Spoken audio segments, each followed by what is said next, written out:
What's up, yogis? You're in the machine. Chaturanga yoga push-up, which is actually kind of a misnomer because it's usually more of a drop down. It's such a basic movement in every sun salutation that it's easy to overlook the proper technique. This is a quick tutorial with suggestions on the proper alignment and muscular engagement to not only keep you healthy and safe, but to give you the most bang for your buck in your practice. Let's do it.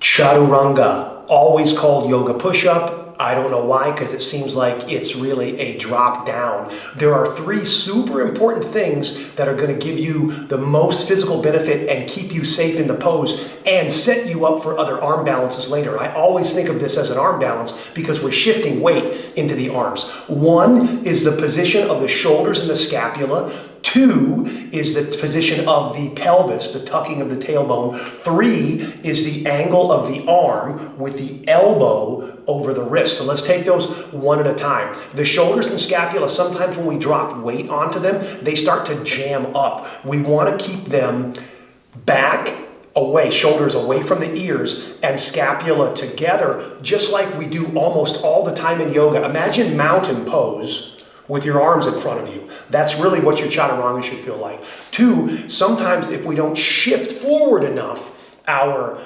elbow drops way back behind our wrists. We don't want that. It's not super good on the elbow and it doesn't prepare us for other arm balances later. And three, sometimes in an attempt to be perfectly straight, like we're doing like a military push-up or something, we end up with a little anterior tilt of the tailbone. We want that same posterior tilt, that tuck, which almost makes us look rounded. So let's just start in the plank to make sure we're in the right spot.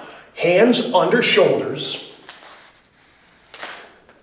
body straight, toes on the mat. I've seen it done this way. If your toes are broken or funky, it's not really going to affect a lot. But if you can, you want the balls of the feet, toes curled, because that helps you shift back and forth. So from this position, you can see that as I push away and tuck my tailbone, it's almost like an angle from my hips down to my legs. If I tried to do this totally straight, like an army push-up or something, it actually gives me this lumbar curve again, this anterior tilt, and I want the same posterior tilt that I would have if I were standing in mountain pose.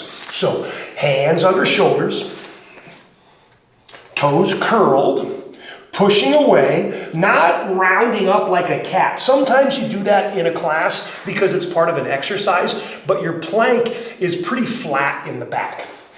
So from here, tucking that tailbone, again, it looks like I'm kind of lifting up like I'm cheating in a push-up, but I want that tailbone tucked.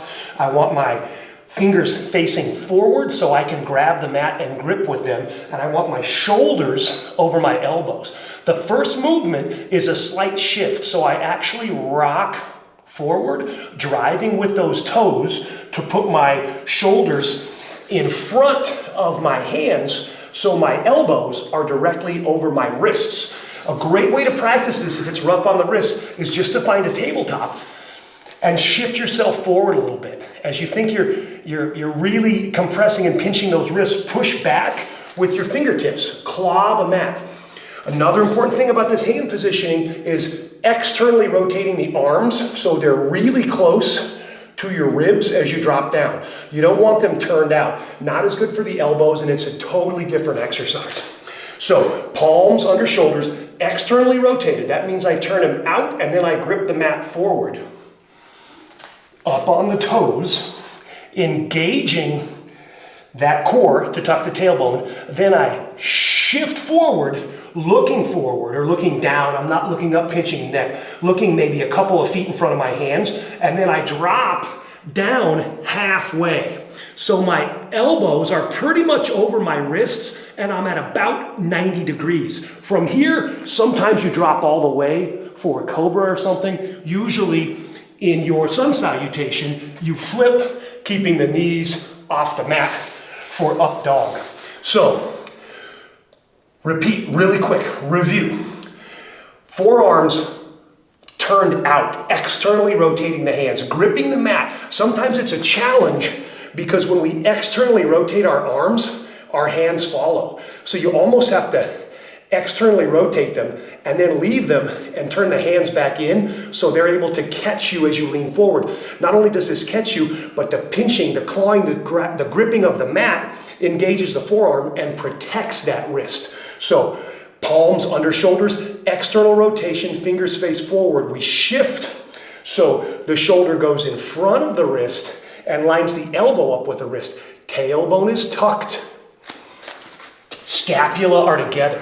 So let me give you a quick example. Sometimes what can happen if we're not super strong in the upper body, we shift, and as we come down, the shoulders start to jam up. Maybe we even leave our buns up. All that is a lack of strength and practice. So you hear people in class say, drop the knees if you have to. There's nothing wrong with that at all, because it takes about 1/3 of the weight away from your chaturanga. So I'm better off to go from the knees, shift forward, even if I have to drag a little bit, and then do everything properly with my scapula together and my shoulders back off my ear than I am to try to be doing it the regular way and have to cheat. So one more time, really quick review all the way through. Palms on the mat, under shoulders, external rotation of the arms, but hands forward to grip. Starting from the plank, toes are down curled onto the mat, tailbone is tucked. Shifting forward, using the toes, line the elbows up over the wrists, and then I drop. I scrape my ribs with my triceps, which gives me a little bit of support here. I'm down about halfway, and there's roughly 90 degrees at my arms, and then I either drop or I lift. Chaturanga. So many good benefits, especially in building arm strength, just everyday stuff. Our hands are close to us. We're working like this, we're pushing like this. These exercises like really wide grip like a bench press, not a very common movement in everyday life. This is a posture though, this is a movement though. If you do incorrectly hundreds and hundreds of times, it can really start to wear on you. So consider proper technique not only giving you benefits, but also keeping you safe. I hope you enjoyed this installment of The Machine. Don't forget to like and subscribe and ring the little bell. Until next time. But the whole point of the machine is to relieve you of that suffering.